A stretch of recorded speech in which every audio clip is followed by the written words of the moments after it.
going to teach you now how you should do your time management Gantt chart. Okay, so this is a really important section of the portfolio. This has got its own marked section, so it's something that you'll need to put in, and it's interesting because,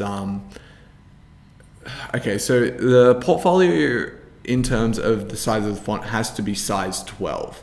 It can't be any smaller than that. But for a Gantt chart to actually be detailed enough, it has to go across multiple pages, and it breaks it up, and it can look really a little bit dodgy unless you go smaller than that. So some of my students have decided to take a risk, like this student here, and go smaller than size 12. I wouldn't recommend doing that. In the past, I've had one really excellent portfolio where the student actually got an A3 larger piece of paper, printed it out, folded that in half, and then it kind of folded out from the portfolio in a really nice way. Now that's going to account for 4 pages of your overall 80-page portfolio limit, but it'll work really well. So anyway, what we need to do is a Gantt chart which lists the weeks along the top, including holiday weeks, and then all of the activities that you are undertaking here. Now, the first thing that would make this different from the ones that you've done earlier is that in the past, what we've done is we've asked you just to put your portfolio sections in there. So, you know, just like your title page, your time management section, your statement of intent, criteria for success, all of that stuff. But we also need you now to put your specific project outcomes in there. So for an animation, for example, you would talk about writing the script, doing the storyboards. Then you would talk about drawing your actual images up on Illustrator or Photoshop or whatever you're doing, editing those images. Then you would talk about having to actually animate.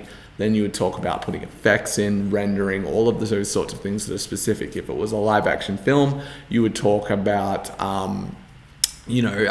script writing, storyboards, then the actual filming, editing, costumes, props, all of that sort of stuff. So all of that has to go in, and the markers were very explicit about that when I talked to them. So they said it has to be related to your project. It has to be individualized to your project, and it can't be like just generalized. If it's generalized, there's no point to it. It needs to directly reference parts of the actual activities that you do. So the thing that you need to do as well, and I'll zoom in on this one here, is you need to have 2 columns. You need to have one up the top, and we'll say that's red, and that's how long you expect to work on your actual project, all right? So for this person, they've said the title page should be done in week 1, and the table of contents 2. The statement of intent should be done week 1, limitations week 2, criteria for success week 2. Then the one underneath is when you actually did it. So at the start of your project and now, after you've got all of these little parts here, you go through and you say, this is how long it should take. And then at the end of every week, you go in and you do the column below it saying what you actually did. So as an example here, we've got holidays week 3. And there was an expectation that he was going to do his time management chart, and look at that, he did. But then when we go down here, we thought that he was going to do a record of production, and look at that, he did. But he had also planned, that's probably a bad example. Let's look at this one here. So there was no expectation that he was going to do his time management chart this week, but he did. He actually did some planning of ideas that he didn't think he was going to do here, and then the location filming ended up, he had planned to do it the next week, but didn't get out and didn't get a chance to do it. He also thought that he was going to start his editing in this section, but he didn't end up doing that until much later, nearly a month later in some aspects. His visual effects, he'd hoped to do it, but it ended up being a month and a half before he was even at that point.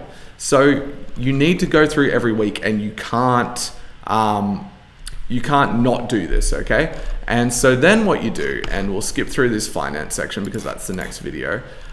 When he's talking about it in here, you then need to do an evaluation of your time plan. So you need to talk about the difference between what you thought it was going to be and what it actually was. And this is really important because this is an evaluation section that can count towards the marks for evaluation. So you do your time management Gantt chart, and then at the start of it, you can do a little bit of evaluation where you can already see yourself falling behind or getting ahead or all that sort of stuff. But then you need to, at the end, when you do your final evaluation, come in and fix up this time evaluation plan as well. So looking at this person's here, they've got exactly the same sort of thing, but they've decided to run theirs over 2, and then they've got an evaluation chart here. Here, they've got an evaluation on the first page and the second page. And it goes through there, but it works quite well. And then finally on this one, they've included theirs in a separate file, so that's okay. They were the one that did the fold out one that I talked about earlier. So this one here, a nice solid time plan that sticks to it quite well with an evaluation down the bottom. That's what you really need to do. You don't want to try and fit this on one A4 page. You want to try and give it 2 pages at least, just so you can actually read everything. That's what I would recommend for the best marks. Good luck.